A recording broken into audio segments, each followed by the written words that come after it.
Hello everyone and welcome to This Nintendo Life episode 273. My name is Bally and I am your host today. I am actually going to be flying solo today. Not done this before. Maybe I guess I did one segment last episode, so this is something new. I definitely feel when you're the co-host, not the host, that I'm not saying you can take your foot off the gas. I'm just saying you can kind of be a little more laid back. You can kind of come in with a point. You're not taking the burden, the heavy weight on your shoulders of carrying the show that MBZ does week in, week out. You know, like he has to keep the structure going. He has to move on to the next topic. He has to add that extra bit of juice to the intro. And I definitely feel that when I podcast solo, I'm like swinging my arms around in my hands. I'm a lot more animated, and I think there's just like a subconscious, I'm hosting, I need to give this a little bit more. And I'd be interested if, say, I hosted and MBZ co-hosted, if he'd be a little less animated and I'd be more animated, and it kind of, I don't know, I feel like he zig-zag, that kind of relationship, yin and yang, right? Like that's the kind of thing we've got going, where MBZ's like comes in hot and then I'm coming in a little cooler, and then hot and cold kind of goes together a bit better than listening to two people going hot, or likewise two people going cold. You know, we've got that balance. So bear with me. I'm flying solo. It's going to work out. And yeah, on MBZ actually, he is still in the land of the rising sun, having an absolutely amazing time. He sent me some unbelievably good pictures of him at Mount Fuji, and I've forgotten the town now that he was staying in, or he visited a town that was near Mount Fuji, and he's been around a few places around Mount Fuji getting multiple pictures. I think he was on a boat at one point, I want to say, and he's just had like clear blue skies. And for those who don't know Mount Fuji, it's obviously Japan's tallest mountain. It's quite near Tokyo, but it's incredibly elusive. Like it, even on a clear day, it can often have clouds that just gather around it. And the two times I've been to Japan, me and Caroline have seen Mount Fuji a handful of times, but none of them were anywhere near like as clear and crisp as what NBZ sent me. Like because I know he had some wetter weather kind of in Kyoto, Osaka, so he definitely was owed some nice clear skies. And wow, he got them at like the best time possible, because Mount Fuji it just looks incredible, like some of those pictures he sent me. But I'm definitely very jealous of MBZ and this trip right now. I definitely did not go out for Japanese food in Edinburgh with Caroline on our date night about a week ago, because I was definitely not very jealous and craving Japanese food. Definitely not. That definitely didn't happen. But a side note, I did find a very good Japanese restaurant in Edinburgh that I thought was amazing. So that'll keep me and Caroline satisfied until we can work out how on earth and when we're next going to go to Japan. But in the meantime, I'm going to live through MBZ. I'm very excited for him, and it's so awesome that he's got some great pictures of Mount Fuji. But yeah, shall we get on with this show? So let's go to Bally and find out what's going to be happening on today's show. Well, thank you, Bally. For the first segment, I am going to talk about the games that I have been playing. And then for the second segment, there's been a bunch of Switch rumors. And when I say rumors, there's actually a couple of pretty reputable outlets who seem to have had hands-on. And when I say hands-on, I mean hands-on, and we'll get to that in the second segment. But there's a lot of stuff floating around about the Switch 2 that I think it'd be nice to just talk through a few points and see where I sit and see how I feel about those things. A lot of excitement brewing ahead of the start of 2025 around the Switch 2. But yeah, let's get on to games. So I have been playing Mario Golf on the Game Boy Color. For those who don't know, I am a big Mario Sports fan. And when I say Mario Sports fan, I would say that modern Bally isn't much of a Mario Sports fan. I think it's between golf and football, and especially the tennis. I've definitely my interest has dropped in this series because Nintendo keep putting out duds, to put it bluntly. Like, I think that Camelot, and it is still Camelot, which is mind-blowing because they made Mario Golf on the Game Boy Color, which a game I'm very hot on that I'll get to. But it's wild that this same development studio, and obviously the people have changed a lot since 1999, I would assume, but it's wild that the same development studio puts out the game in a way where the most recent Mario Golf on Nintendo Switch was incredibly uninspiring. Even though it had a story mode, the story mode was not a traditional RPG style story mode like Game Boy Color Mario Golf has, or a game like Golf Story. Like it just doesn't quite have that pizzazz. I'd also say that the mechanics of the modern Camelot games, especially around golf, have become a lot more sterile. Like, I think what I mean is, I like the way that if you just slightly miss in the Game Boy Color game or the N64 game, like those older games, if you slightly miss your kind of like swing system, your swing meter, your ball will go very wide. Whereas I feel like the modern games, it's all a bit like, if you miss the swingometer a bit, yeah, your ball will go a bit wide, but you know what? The difference between the fairway and the rough isn't that big of a deal, really, apart from the really difficult courses. And yeah, you're probably going to be fine. Whereas I feel like Mario Golf on the Game Boy Color, it's a lot more raw, a lot more, you've got to hit those fairways. Like, there's a lot. I think they're just more skillful games overall. That's what I think I'm trying to say.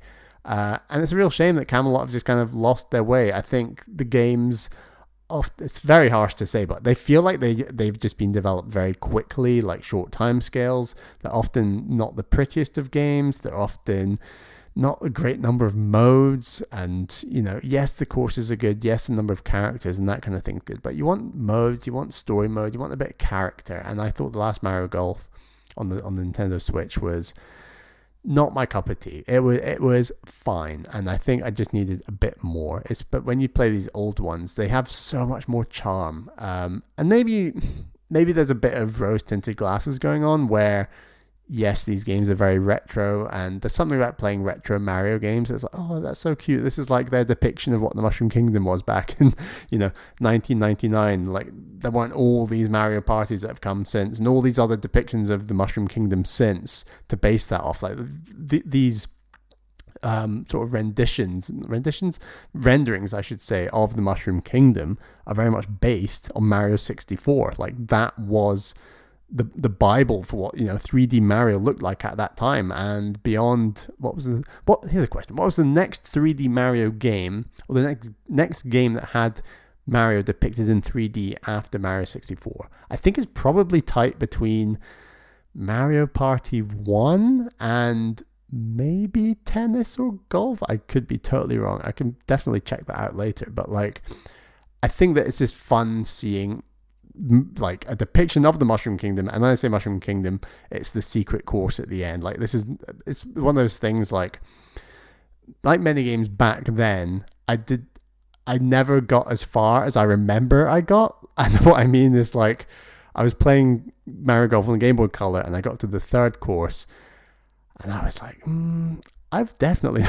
not played this course before. Like, this just does not, there's certain things that just reside in your memory, and you will always remember them no matter what. And the first couple of courses of Mario Golf Game Boy Color, I definitely remembered a lot more. And then by the third one, I was like, nah, I definitely checked out this game before that stage.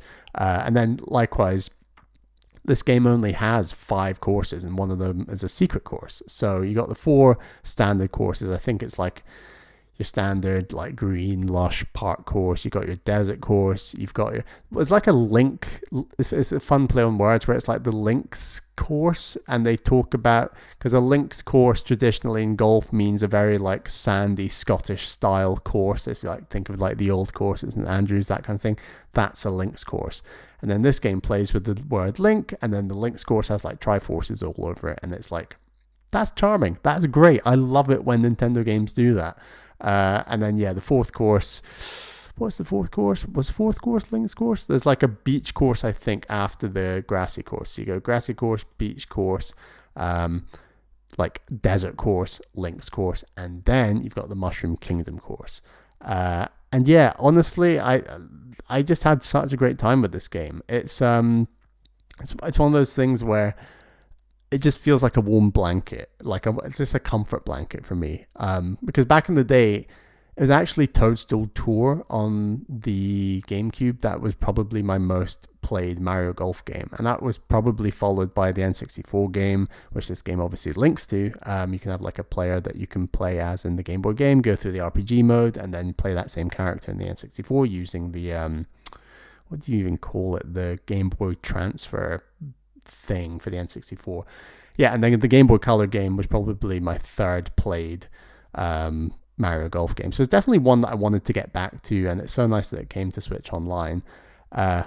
And God, it really holds up. Like, I think I'm just generally better at video games now than I was. And I think if I put all the genres together of games that Bally is good at, I'd probably rate myself quite a lot at golf games. Like, I do really, and when I say golf games, I mean like arcadey Mario golf games. I've not really played that many golf games to make such a bold claim, to be honest.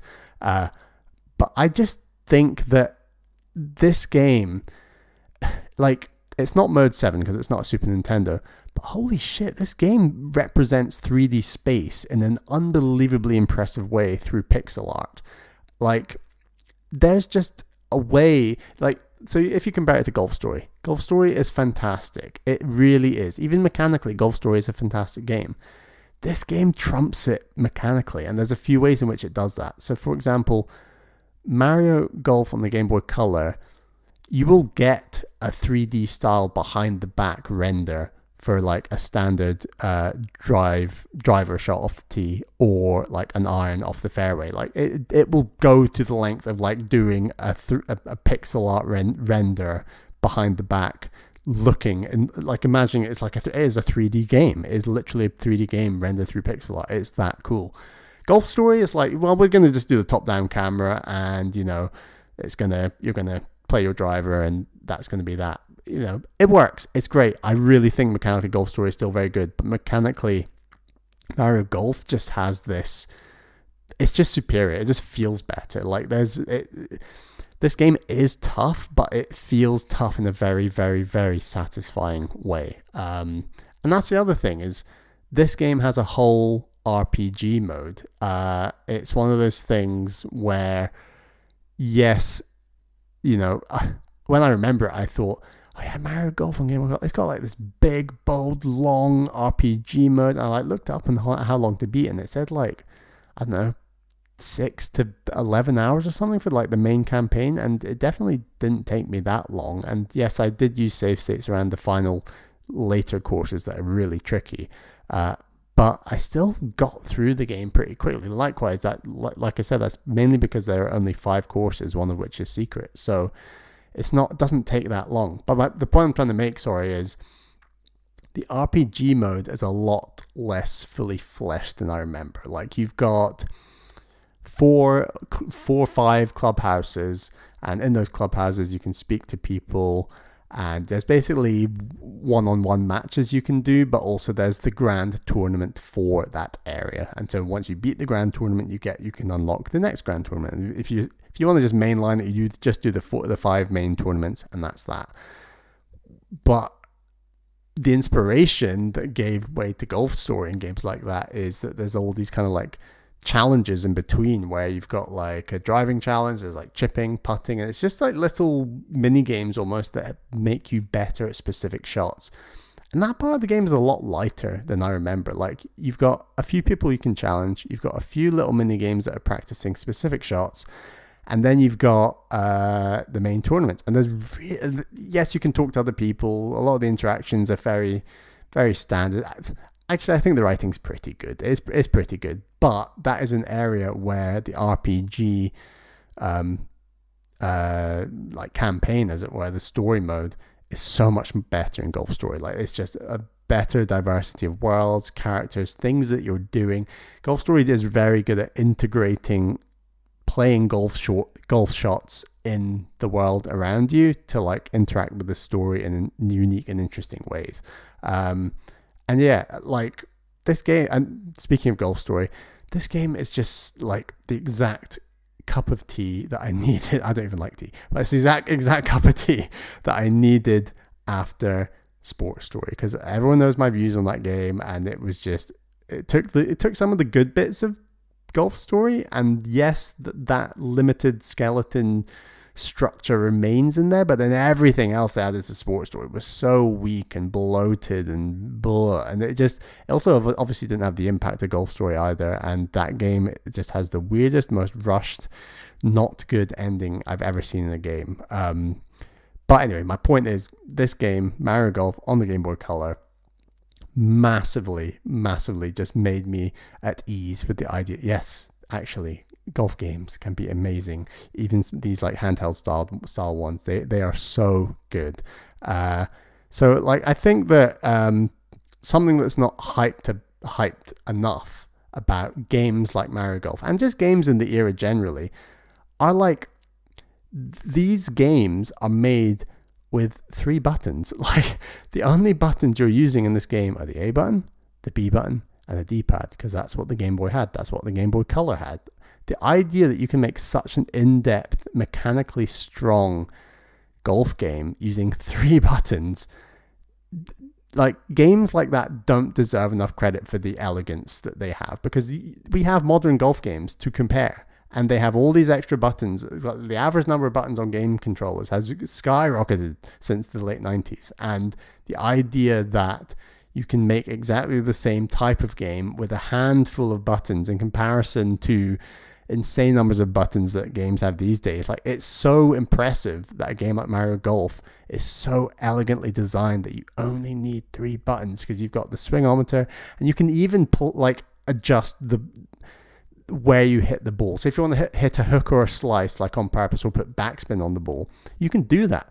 All you do is you move the D-pad once the swingometer is going, whereas that's like a pre-adjusted setting using the D-pad on a game like, for example, Toadstool Tour. Like, that's an excellent example where more buttons on the Game Boy, GameCube controller, and they're like, right, we're going to use the D-pad to adjust where you hit the ball, and the analog stick is how you look towards the ball, and then we've got the Y button, that'll change the camera, the X button will get this other club. Like, there's all these extra buttons that you don't need, and this game manages to have you sort through clubs, adjust where you're going to hit the ball, adjust, I'm going to say where you hit the ball, I mean the area you're going to hit the actual ball, and then like that ball contact, I should say, and likewise where you will hit the ball on the course. You can control all of these things through 3 buttons, and it's done so simply and so elegantly. And you know, it's just, when you play a bunch of modern games back to back, and then you jump back to an older game, like I often do, like I generally play games that made in the last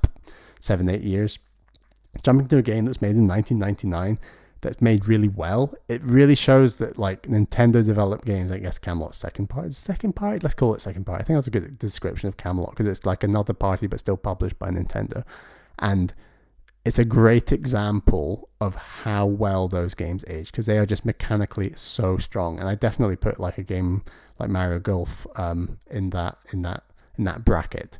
And yeah, I just want to say this game is incredibly hard by the end. I was using a hell of a lot of save states by the end on that secret course, the Mushroom Kingdom course. And it's fun because the Mushroom Kingdom course, it's one of those things where the game doesn't feel very Mario themed until that final course. Like, everything up until then, essentially Mario is like the myth, the legend. He's like Jesus Christ, you know, like he's in the world, but no one's really seen him. They just know of him, and they know that he's a really good golfer.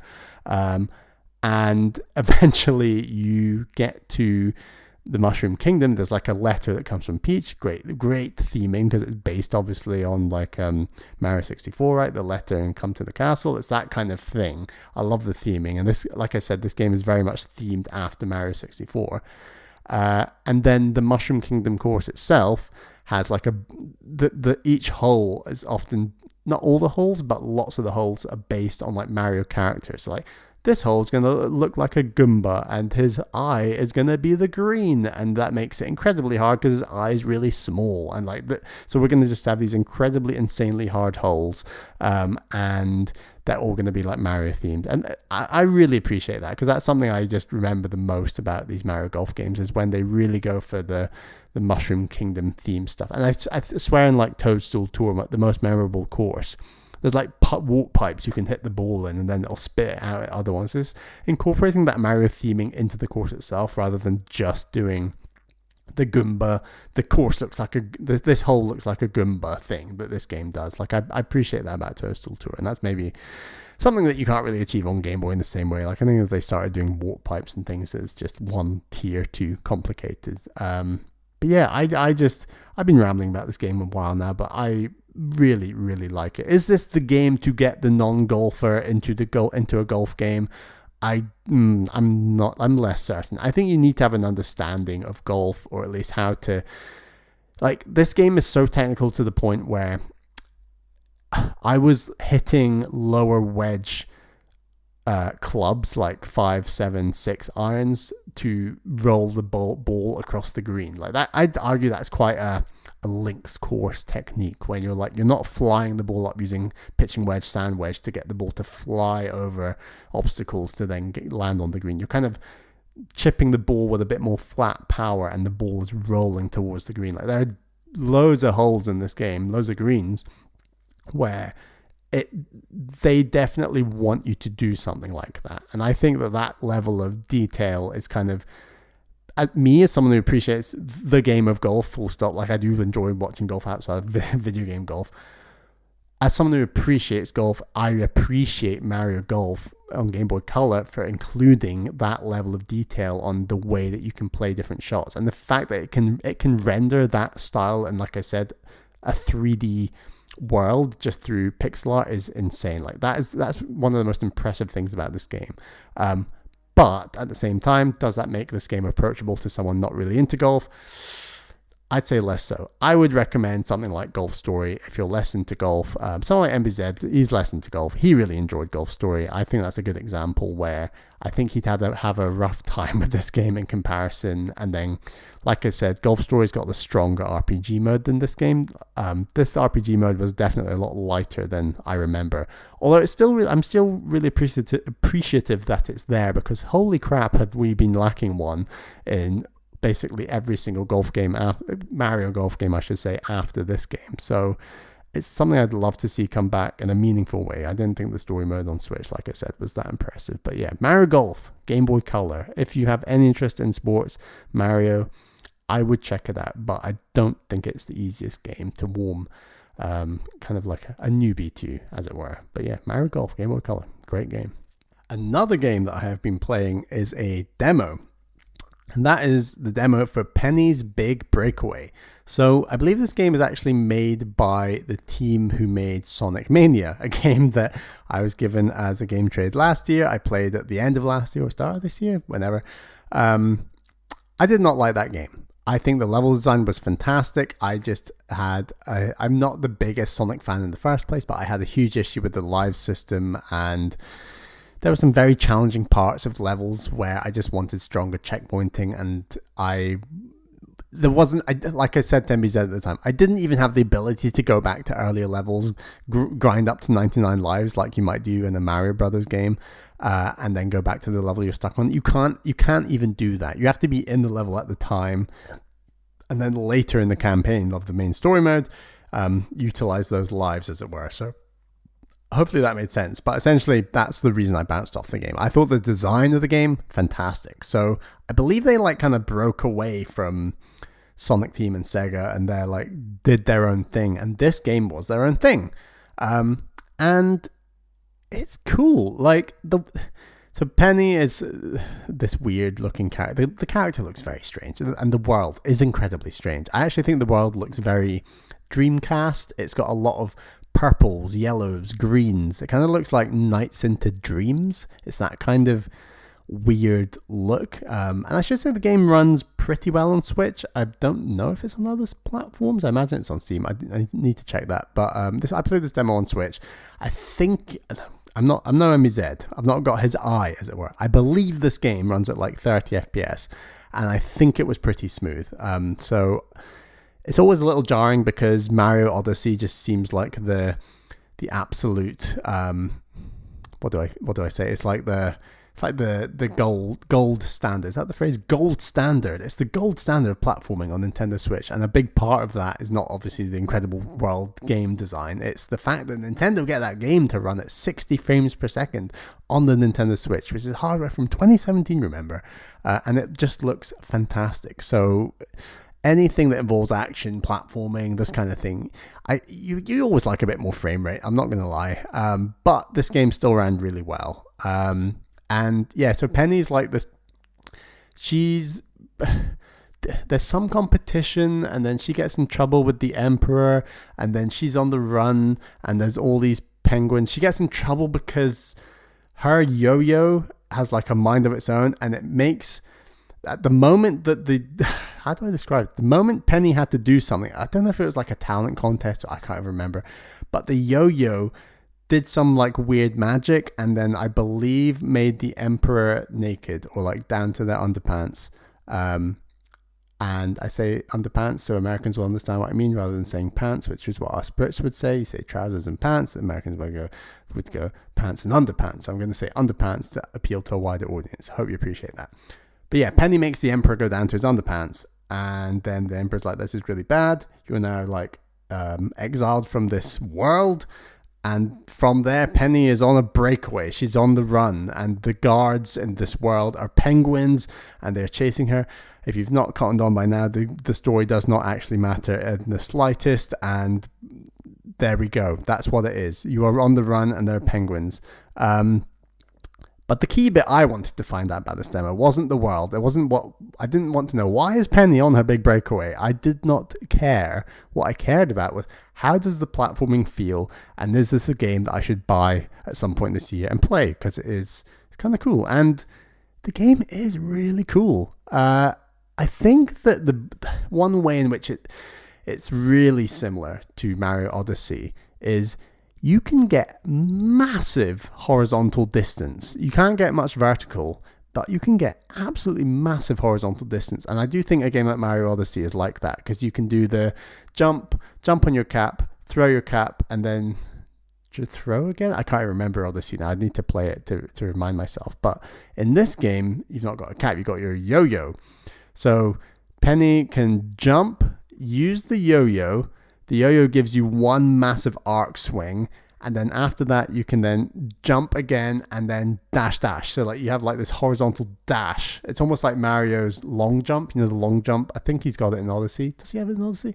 Definitely has it in like Mario 64. I think he lost it in one of the games. I think he lost it in Sunshine. He also had it in Galaxy.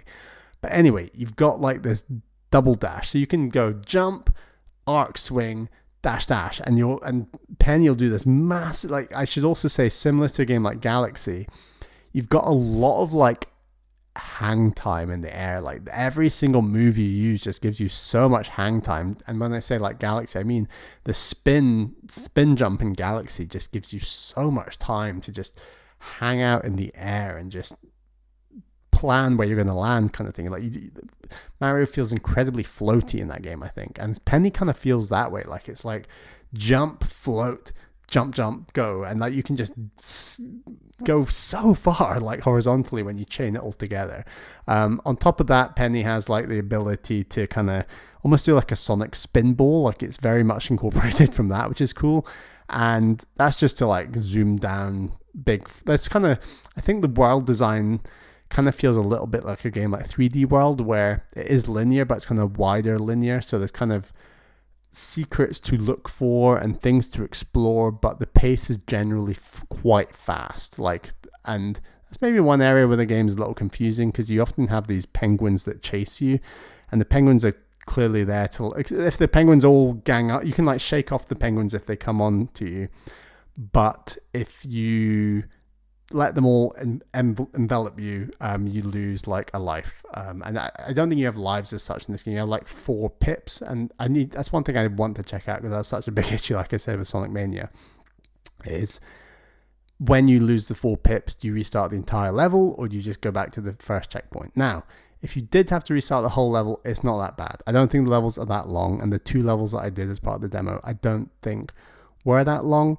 I think every time you lose a pip, you also gain back a pip every time you reach a checkpoint. So there's definitely a bit more leeway on that kind of thing, because this game really made me want to explore in a way like Odyssey. And what I mean by that is there were just like these platforms floating far away, and I thought, I think I could reach that. I think I should go for it. And a bit like Odyssey, where you might think, I might go for that jump. And if you die in Odyssey, I think you just lose like 10 coins. In this game, you lose a pip. So maybe it's less of a big deal in Odyssey to die, but this game made me want to, I think I can get there. And then you get there and there's a secret. Oh, that felt really good. And that's where I think this game, like, I don't think it's got the strongest of reviews, but like, I'm much hotter on this demo than those reviews. And obviously I've not played more than the demo, the first 2 levels, but there's something about this game that is pretty cool. Like, I didn't think the levels I did were too tricky, but I can imagine it becoming very fun by the end of the game, kind of like trying to work out how to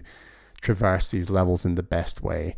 And yeah, it's really cool. So like I said, the penguins mid-level, they're obviously there to speed you up. So the game's kind of like wanting you to have slower sections of the level to explore, but also these faster sections where it's like, right, you got to avoid the penguins and speed through the level. And I don't much appreciate that combination, because either I think I like games like Donkey Kong Country, because I think Donkey Kong Country is a good example where the game will be like, right, this is a slow paced level. This level is for exploring. That is what you do in this level. This level is a minecart level. This level is for going fast. You don't have to worry about exploring in the same way.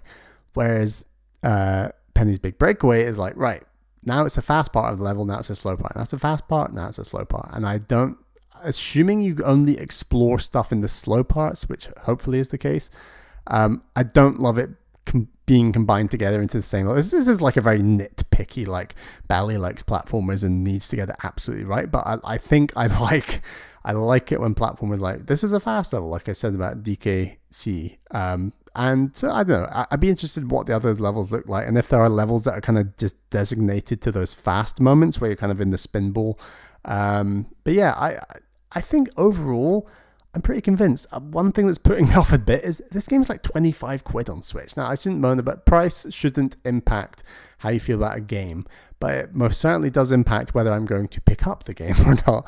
I think it's on sale for like a third off, so I think it's up at like 16 quid. And for me, I don't know, I'm just like, that game will probably be cheaper later in the year. So do I want to pick it up? I think yes. I do think like I will hopefully have some time at points this year. I think the game's like 6 to 8 hours long. It's not the longest. So I would like to pick up this game and play it later this year. And apparently the demo progression also carries over. So I don't have to go through that horrendous cutscene where the Emperor loses his pants again.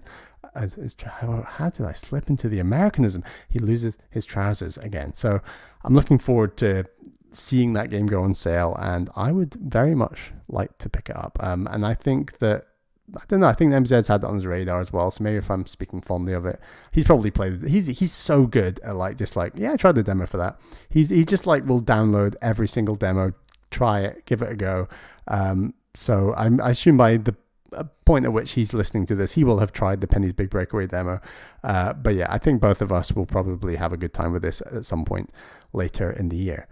But yeah, that's all the games I've been playing. I've also been playing a lot of SteamWorld Heist. I will talk about that game next time. But yeah, that's everything I've been playing. Oh, obviously Final Fantasy VII Rebirth, but I'll save that for the Nintendo show. But that is everything I've been playing.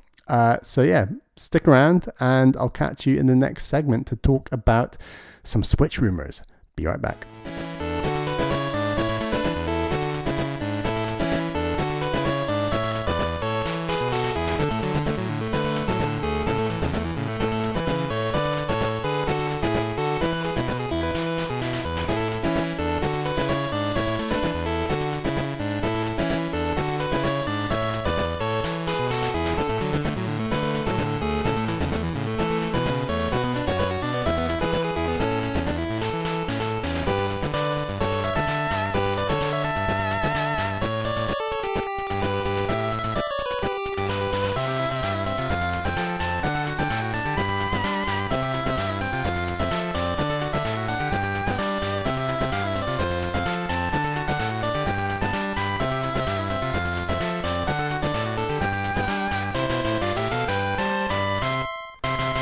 Hello everyone and welcome back to the second part of today's show. There have been Switch rumours floating around these last couple of weeks, I want to say, and I think it's important that I give my 2 cents on them. So everything I'm going to say here today has been reported by VGC quoting Spanish outlet Vandal. And then there's also been the Chinese peripheral manufacturer Mobapad. They've said a few things about what they've experienced. So combined, I'm going to run through a list of things that have been, let's not say confirmed, but like these are quite good sources that have had true things to say in the past. Like that, and judging by what they've said, everything I'm about to say is incredibly believable is the other thing. So the likelihood of these things happening seems quite strong, but of course, things can be lost in translation, things can be delayed, things can be changed by Nintendo. They might be like, actually, we're going to change that function ahead of launch in start of 2025. So yeah, take everything I'm going to say with a pinch of salt is my point. The first thing that's been rumored are electromagnetic Joy-Cons. So when I saw this headline, I thought, what? Like, Nintendo, what are you doing? Like, did I have lots of issues with the Switch? Not a ton. Was one of my issues that the Joy-Cons don't stay on well? Not for me personally. I know a lot of people, they don't much like the rails because once a Joy-Con is slid onto the rail, it can kind of like wobble a tiny bit. Like it's not completely locked in. I mean, it's locked in the sense it's not coming out necessarily, but it's not locked in that it feels like a separate bit of hardware attached. It doesn't feel like you've made two things have not become one, as it were. Like it still feels a little bit wobbly. So arguably that was the problem they are trying to fix here. Now, when they said electromagnetic, I was like, right, let me refer back to my mind to my AS level, A-level, and no, I didn't do A-level, AS level and GCSE Physics. And my understanding is that if you want to do an electromagnet is essentially a magnet that you can turn on and off. And it, like an electromagnet requires power. So I thought, right, why are we having Joy-Cons that will only stay on requiring power? But physics has come a long way since I did my GCSE apparently. And apparently there's the technology where you can turn an electromagnetic magnet on. It will attach, the Joy-Con will attach to the main part of the Switch, the screen, and then you can turn it off and it will remain locked in. Like it's like an electromagnetic switcher, as it were. Like it can actually lock in and then lock off. I almost compare it to something like, like the screens on the first Amazon Kindles. This is a weird comparison, but hopefully hear me out. You see what I mean? So the screens on the original Amazon Kindles, they'd have like this display where it'd be like a matte finish, and they could show like an advert or just any old picture would appear on the screen, and then you could turn your Amazon, what's it even called? You could turn your Kindle off, and the image would remain, but the system was off. It was like a liquid screen, not liquid screen, not a liquid LCD, but it's like a screen that can still show a picture while it's off. That was the impression I got from this description, was like it's an electromagnet that even when it's completely off, the Joy-Con is still attached, which I think like Nintendo they dally around technologies that often aren't cutting edge necessarily, but are still really cool, and other people kind of miss them, if that makes sense. A good example actually is something like the 3D on the 3DS. Like, I believe that technology wasn't cutting edge, but it felt incredibly fresh and new because none of the other video game companies, when I say none of the other video game companies did something like that, it's not saying much, because I think Xbox and PlayStation are incredibly safe in like what they do for their next thing, and the gambles they make are much smaller scale. There are great examples of gambles they have taken. For example, the PS5 controller, like all of that vibrating stuff, and like that is really cool. That is not necessarily a risk as such, because they can kind of shimmy away from that technology and still just make PS5 games. But Nintendo, and I guess Nintendo arguably did that a lot with the 3DS, because they obviously went on to the 2DS after that, and then they're like, screw 3D. All these mums are terrified of it, and we need to still sell systems to kids, so maybe we should make it 2D. My point is, electromagnetic doesn't seem like cutting edge technology, but is something that no one else seems to have been using in the gaming space, and that in and of itself is exciting. So that gets a big thumbs up from me. Next rumor, it's going to be a slightly bigger screen. So I believe the system is rumored to be more or less the same size as the existing Switch, but then the screen is going to be slightly bigger. So I think it sounds a bit like the Switch OLED, and what I mean is that the Switch OLED, I think, is the same size as the Switch, but the bezel, when I say the word bezel, I've not heard the word bezel used on anything other than handheld games consoles. Like, bezel's the word they use with like the DS and the 3DS, when they're talking about the screen in relation to the edge of the system. And they use the same word on Switch. And I can't think of another example I'm not really a technology person, so I'm the wrong person to ask, but I can't think of another example of the damn word bezel being used anywhere else. I don't think my parents would know what the word bezel meant, and they both have like English literature degrees. Like, I'd be surprised if they thought, oh yeah, bezel, it means this. It's just one of those words that you see all the time in the gaming space that I just feel like the outside world never uses. Correct me if I'm wrong. That's just my take. Slightly bigger screen, good to hear. I think that the bigger you can make the screen on the smaller hardware, the better. Everyone likes the bigger screen. Obviously, the rumors are also suggesting that it's not going to be an OLED screen. That is a crying shame. I am still an OLED virgin. I have not tried an OLED. Well, I say virgin. I don't know. Maybe I've dabbled, because my I like a family, a relative has an OLED, and I tried theirs, and I was like, actually, this does look incredible. I really want one of these, but I'm not going to get one, because I know that now is the wrong time to get one.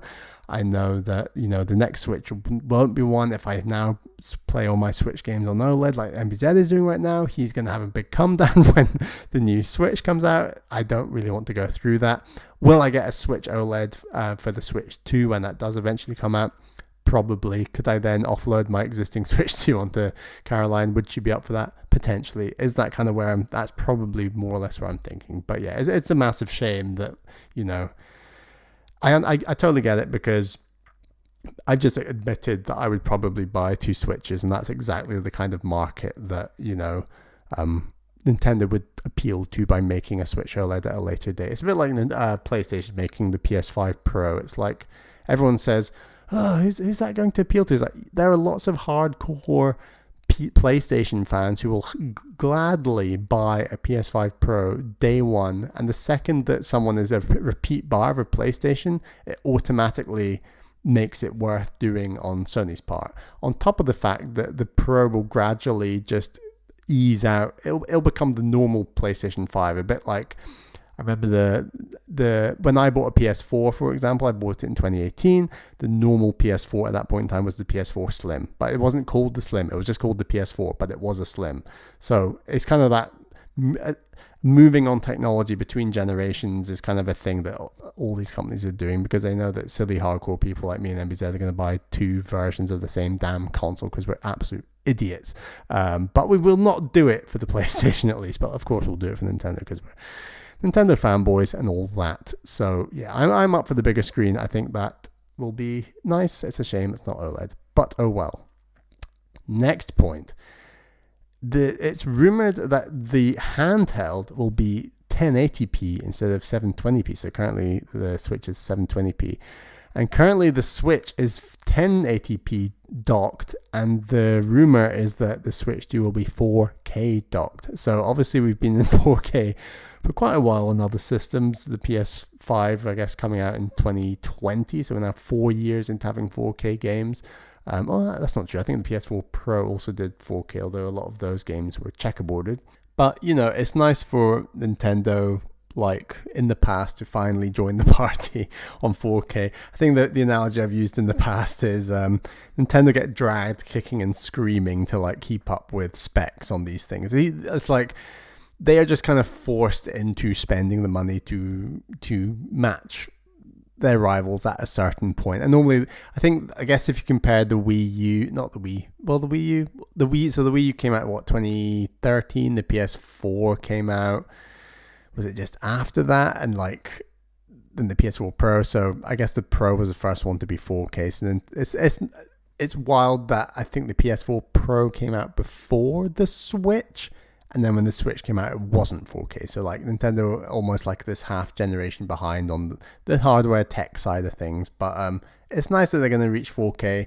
There's no rumors otherwise about kind of like the power of the Switch 2. So I'm really interested in kind of seeing the first reveal and seeing, oh yeah, we're going to do Breath of the Wild and Tears of the Kingdom. That was another room, by the way. Like Breath of the Wild and Tears of the Kingdom, in some sort of joint pack running at 60 frames per second, 4K docked. Like, wow. Like I'd be really shocked if they could get 60 frames per second out of this new thing. Maybe they could do it on like the older games. Who knows? But if they can get Breath of the Wild 60 FPS, 4K docked, that would be phenomenal, really impressive. And maybe Nintendo's a bad bellwether, as it were, because Nintendo can do it, like my Mario Odyssey example earlier in this show, like it's just because Nintendo can squeeze the 60 frames per second out of a game or anything doesn't mean that any other third party or even second party are going to be able to do the same thing. So it's even if, yes, it's great, it's going to run at 4K. I'm concerned about frames per second, but ultimately, if Nintendo can get the games running well, that's a huge step. But I'm still incredibly skeptical about third parties reaching a smooth 30, let alone 60, to be frank. I think if you're what podcast I was listening to, someone was pointing out, oh yeah, all of the first party Nintendo games, they work really well on Switch. I was like, yeah, well, speak to the Pokemon fans. How are they feeling about that idea right now? Because I think Pokemon's one of those series where it'd be nice if that series could look a bit better. And Game Freak would dealt a bad hand with the Switch, as it were, in terms of when you have to make a game in a single year or like 2 years or whatever crazy development turnaround time they have on that series. Trying to do that on hardware from 2017, and when you're making like an open world game, that's not fun. Things are going to break. It's not going to work out well, and sure enough, it did not work out well. But yeah, I'm delighted that I think 1080p in handheld mode is something that he shouted out about. Like, that's going to be a huge jump from 720p. I think the Switch handheld looks phenomenal. Like, maybe it's easier to compare because I don't really play any other handhelds other than the Switch, so I'm not comparing to like a Steam Deck or something else.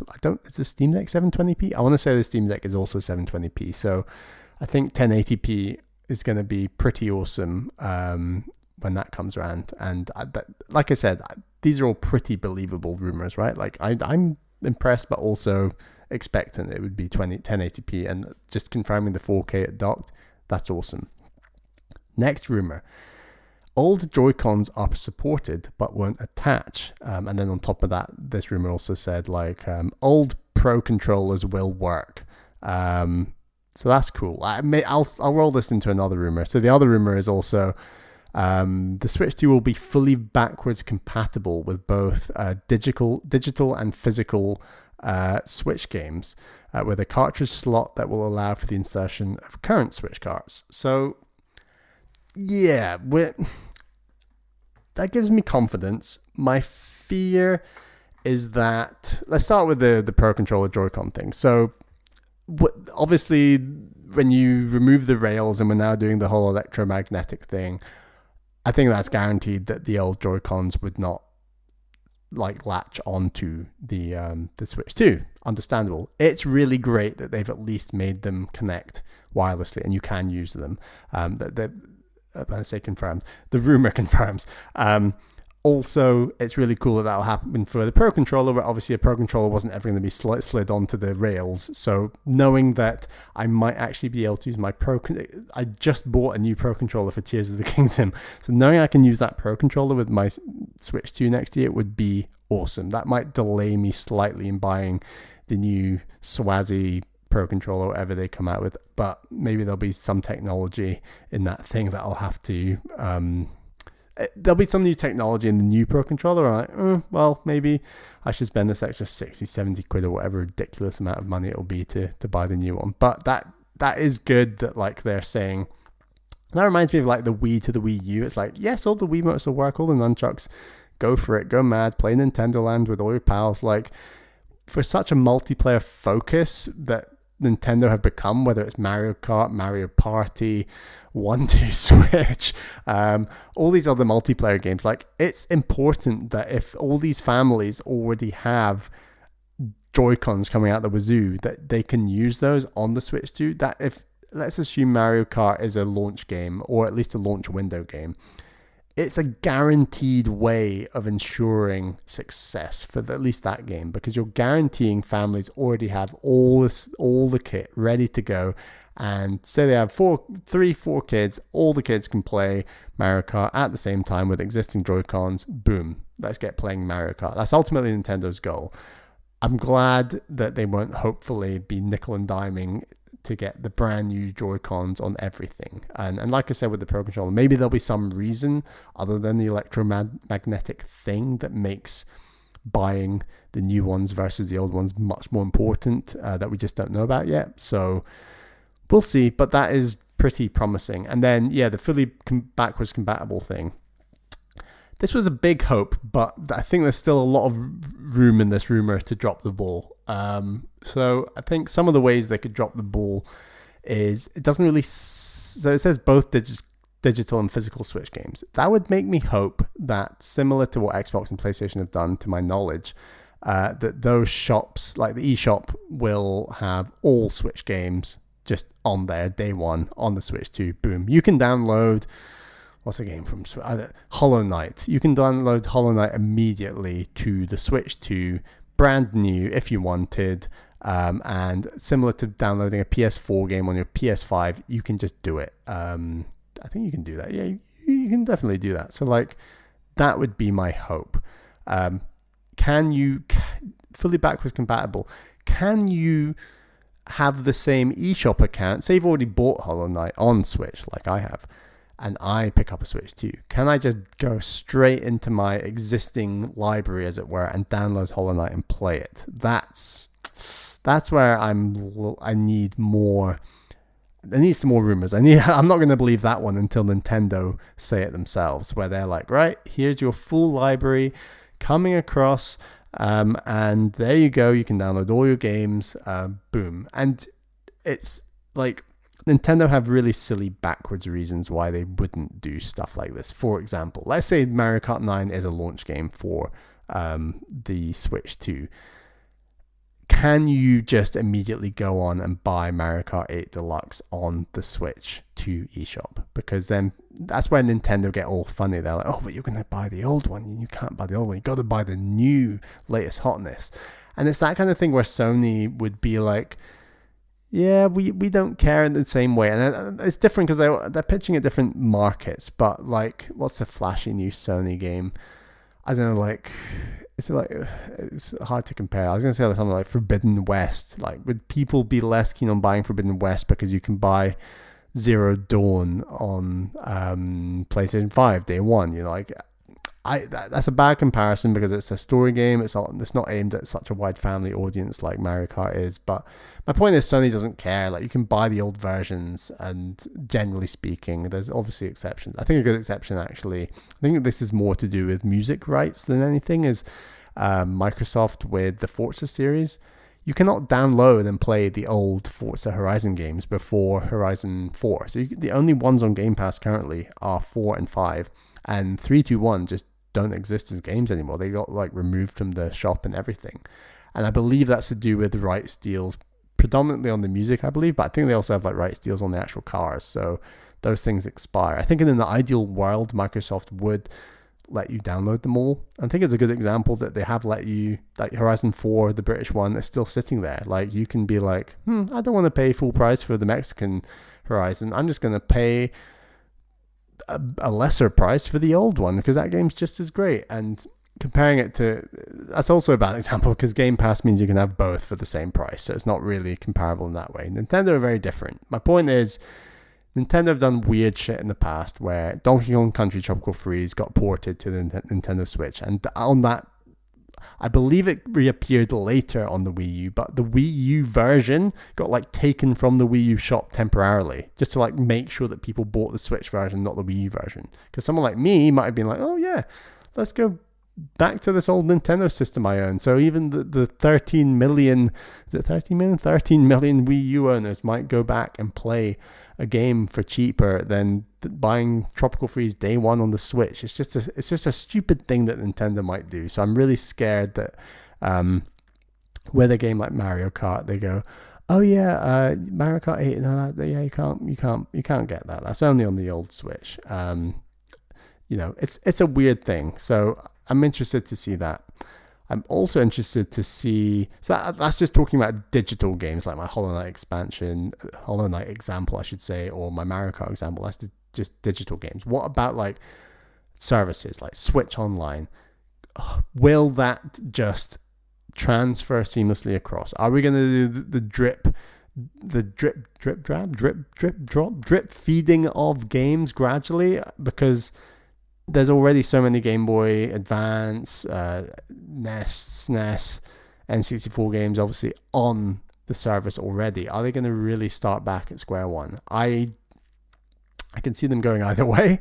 I think me and MBZ discussed this fairly recently, and our conclusion was like, they've got something like 35 million subscribers to that service. They do not want to lose those subs coming in. So they will probably, in our view, just cut and paste the whole thing across and ensure that no one stops the service. That would still be where I sit. And this rumor, not that it specifically talks about Switch Online, but it would fit in nicely if the physical and digital libraries were coming back alongside the service library, as it were. So yeah, that's all positive. And stuff like Switch One carts going straight into Switch 2. That's also good stuff. It's really reminding me of like Game Boy to Game Boy Advance, or DS to 3DS, GameCube to Wii. Like that, these all make sense. And I think when the Switch is the most successful console for Nintendo of all time, it only makes sense that you accept that the Switch 2 will not. The Switch 2, no matter what, will not sell the same number of Switches.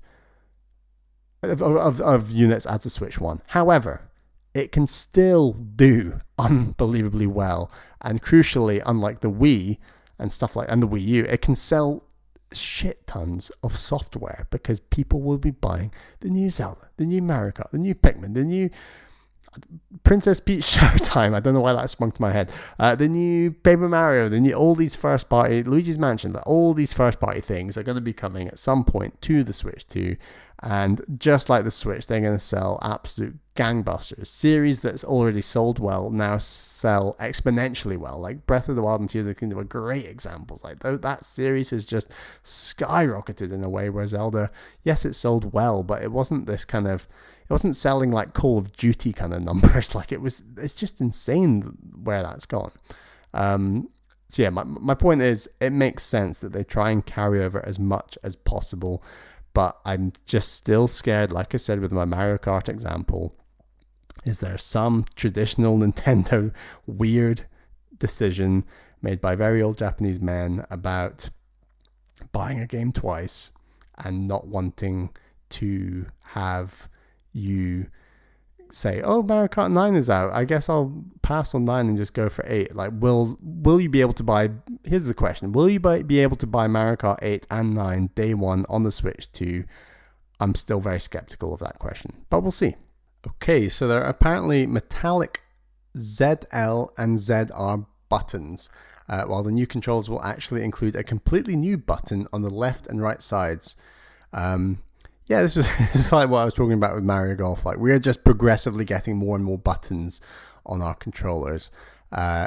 Is there a finite number of buttons that we will eventually reach where, for the audiences that Nintendo aims their products at, is there like a family? If you're appealing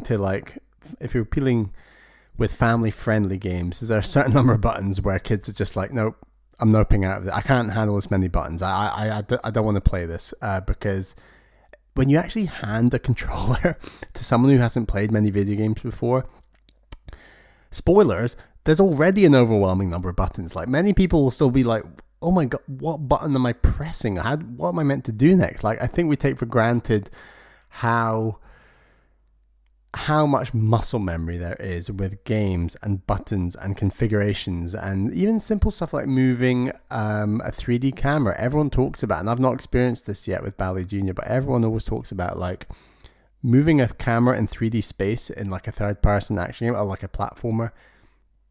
It's a lot to get your head around, and I really look forward to like taking on that challenge with Bally Jr. one day, and like him getting better at kind of moving the camera around. And I think that's also a reason why people often start with like Mario Kart, where fixed camera, steer with the analog stick, accelerate with X or A or B or whatever. They're like accelerate and steer. That's it. You know, like there's a simplicity to that level of game design. So if there are extra buttons, it makes me think, what examples of Nintendo using extra buttons in the past? Didn't they have like the not flappy paddle?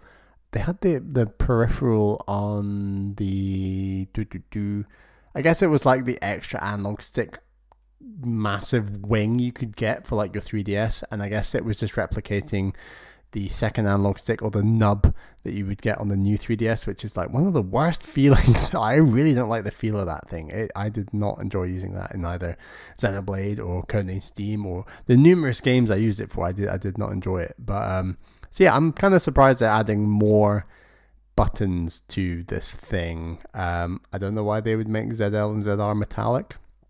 That's an interesting take, assuming all the other buttons are plastic.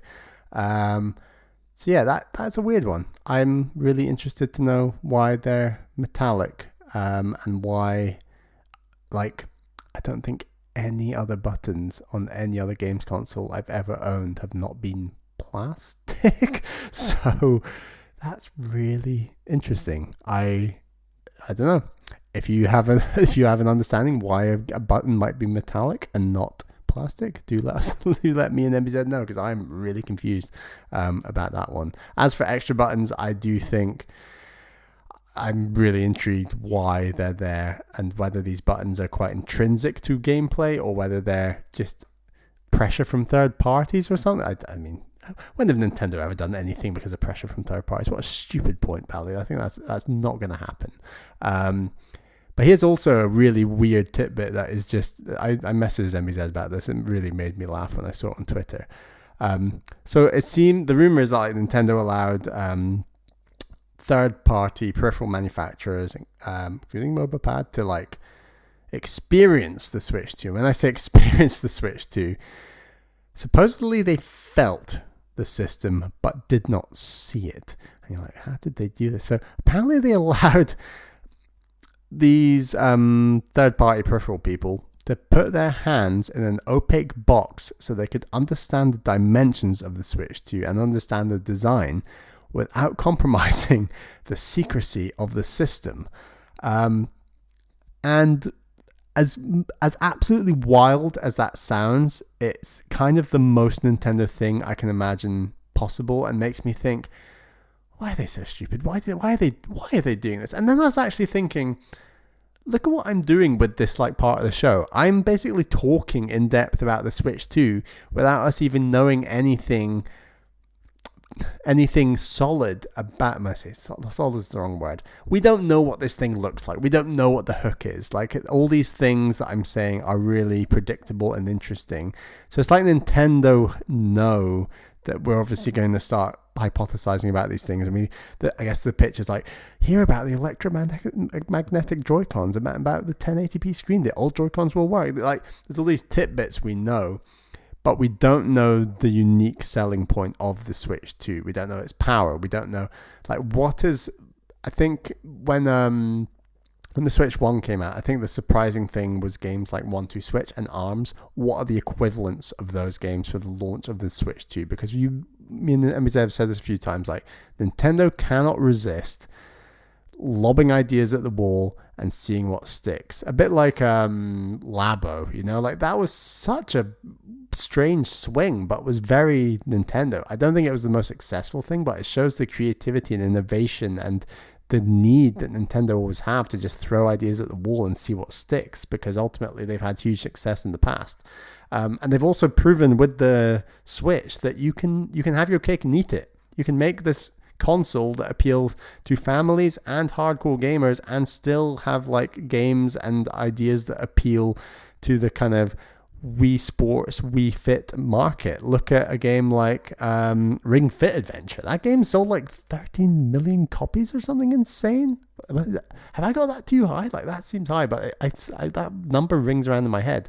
My point is they still are having successes when they throw ideas at the wall, so they're never going to stop doing that. And I think what I'm trying to say is these points I'm saying aren't doing anything to suggest what their crazy new idea will be within the Switch 2. And you know, if you've been following Nintendo, that I will bet my house, maybe that's a risky thing to do, that I've just moved house, but I would bet something big that there will be something about this system that has something that is off the wall and appeals to that Wii Sports, Wii Fit audience, because they always do. And like I was saying, these points don't really articulate what that's going to be. So that's the thing I think to look out for, and I'm really interested in kind of by the end of this year. First of all, when are we going to see this thing? I think we're probably going to see, it's going to get that like, with Switch, you got the trailer. Because Switch launched, March? So if you assume that the Switch 2 is also going to launch March, because I guess that they want to be in the financial year, maybe the end of the financial year. I guess they do want to launch in March. I think March is also the rumor. So yeah, say that it launches in March. I think we see that first trailer dropped with like this is like games in action, and like they did with the Breath of the Wild trailer that was just mind-blowing, where everyone was like, you're going to play Breath of the Wild in a park and it's going to be great and you can walk the dog and play games at the same time. How good is that? I think we're going to get the equivalent of that trailer October, right? I think let the summer happen, get it in before kind of end of the year, game of the year stuff takes up the news cycle. You don't want it in like December. November is often quite busy for releases. You want October. October is a good month for all that stuff. And then they do like their big hype build up. Maybe they do another press conference in Japan like they did with the Switch. That'll be like January, February. And then you get your launch in March. That's kind of what it's all feeling like at the moment, now that we know that all the rumors suggest that the Switch 2 isn't coming this year, and that's a great shame. But equally, there's, like as I've been saying, there's so many games to play, so it's all good. It's all gravy. So I think that kind of wraps up my thoughts on all these rumors and things. And you know what? I give these rumors 2 big thumbs up. Like, I think this is including stuff that is good. The backwards compatibility, good. More Ps, good. Do we know anything about frame rate? Obviously not, because it's going to be ass, but that's okay. Slightly bigger screen, good. Nintendo preventing people seeing the system and just allowing them to touch it, also good, because it keeps us speculating. Adding adding metallic ZL and ZR buttons, I still don't understand the benefit of that, but I'm intrigued to know. And yeah, I just think fully compatible Joy-Cons, Pro Controllers, awesome. Like, let's get more people playing Mario Kart. Let's get more people playing the damn thing. Like, this is good stuff. Like, I'm very hyped about the Switch 2 based on these rumors, and I really look forward to seeing it. And like I said, October, March launch probably. We'll see. This all looks like good stuff. I think that's all my thoughts. I think it's now time to wrap up the show. I think this is where MBZ has his big long spiel about all these things. So I'm going to give it my best shot. Right, here we go. You can find the podcast in many places. They include Stitcher, Spotify. We are on YouTube. We are on all your podcasting apps. We are all over the place. We hugely appreciate ratings on Spotify, reviews on Apple Podcasts. If you're like, hey, Bally did a solo show. This show definitely deserves a rating. We never knew Bally could do a solo show. But if you think it's worth a 5 stars, give it a 5 stars. If not, well, you can review some other podcast. we have patrons to thank. If you don't know, me and MBZ, we've got a bunch of Patreon tiers. We've got a tier where we do bonus bits. That's a show where we talk about all sorts of extra stuff. We've got a Nintendo show that's on the $1 tier. So every month we do a show just talking about Nintendo things. We've been talking a lot about Final Fantasy Rebirth at the moment. But I do have patrons to thank, and they are the $10 tier plus patrons. They are Zach S., Thomas, Matthew, Albert, Wicked Gamer UK Alan, Turtle, Orange Thunder, and me and Emmy's good pal Ali T. Thank you all for your $10 tier plus support, but also thank you to all of our other patrons. We really, really appreciate all the support that you give the show. What other things should I plug? I think I should plug the email address. Bally, what is the email address? Good thing you asked, Bally. The email address is ThisNintendoLife@gmail.com. That is ThisNintendoLife@gmail.com. I am on Twitter. I'm on Blue Sky. I'm at Ballyman91. That's BALLYMAN 91. MBZ is Lord MBZ. I don't know why I'm plugging him. And we've also got the podcast Twitter account. Go on and follow that account at TNL Podcast. We also have a Discord server. You can join the Discord server. We have a channel in there for emails. Definitely leave a comment, a question, and we can get to those on a future show. Things are a little bit up in the air at the moment. This episode is going to come out obviously on the Monday. MBZ is coming back from Japan. Just as he comes back from Japan, I'm going to be jetting off. I'm going to be driving to Ireland on holiday with Caroline and Bally Jr. That'll be awesome. Really looking forward to that. So yeah, show's a bit up in the air. The show will definitely come out. Who's on that show? That's a little bit more up in the air, but stay tuned and all will be revealed. So we will get to episode, and will be next time. I think it's 274. But yeah, I think that's everything that I can possibly think of. This is Bally in the UK. I hope you enjoyed the show, and we will see you next time. Goodbye.